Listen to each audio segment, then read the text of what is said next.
અને 12 મહિના લોકો વેટિંગમાં બેહા છે ભાઈ, તારે આ પગ પડે નકર અવાય નહીં. સમજાય? અવાય નહીં એટલે કઈ એટલો બધો બીજી નથી, પણ જો નોકરી ના કરું ઘરના રોટલા ત્યાંથી ખવડાવવું ભાઈ.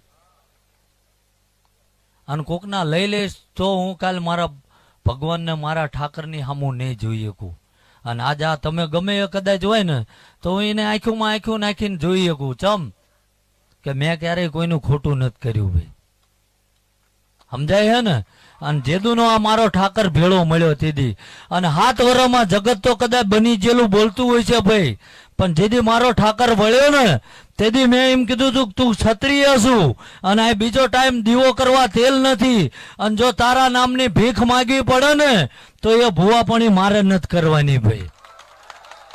અને 7 વર્ષ મારે આગમવાણી કરી હતી કે આજ અહીં દીવો કરવા તેલ નથી, પણ પલોઠી વાળીને બેહજો, કોઈનો આઠાનો માગીશ નહીં, અને જો આ પાર્કિંગમાં ગાડીઓ જો ગણતા ના રહી જાવ ને એવો સમય ના લાવું તો આ મારી ભુવાપણીમાં ફેર પડે. આ 30,000 માણા પ્રસાદ લે છે, કોઈ હિસાબ નથી, કોઈ પગારદાર નહીં, અને ક્યાંય મિલકત ને તાળવું નહીં. એટલે ભગવાન કઈ ત્રિશુલ લઈને ના ઉતરે ભાઈ, મારીને તમારી જેવાને પ્રેરણા કરે કે આ કરી એમ ભાઈ. સમજાય ને? અને જો હોનભાઈ માને માનતા હોય તો ભલા માણા એના વિચાર શું હતા ભાઈ? દારૂ પીને ઊંધા પડજો એવું કહેતા હતા? શું કહેતા? ભયું બાજજો, શેઢા ખોતરવા એવું કહેતા હતા? કે કજિયા મૂકજો, દૂષણ મૂકજો, દીકરી દીકરાને ભણાવજો તો આગળ વધશો. અને હું તો કહું કઈ ના ફાવે ને તો ગામમાં મૂંગા મરજો, કોઈ નડતા નહીં, તોય સારું જ કામ છે.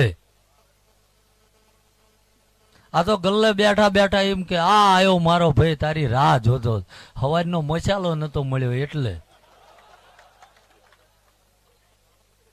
સમજાય ને? હા એમ. આ તમે જોત ખરા ભલા માણા, અભણ માણા અહીંયા જો દુનિયા દોડતી હોય તો આ મારા ઠાકરની હયાતી હે ને.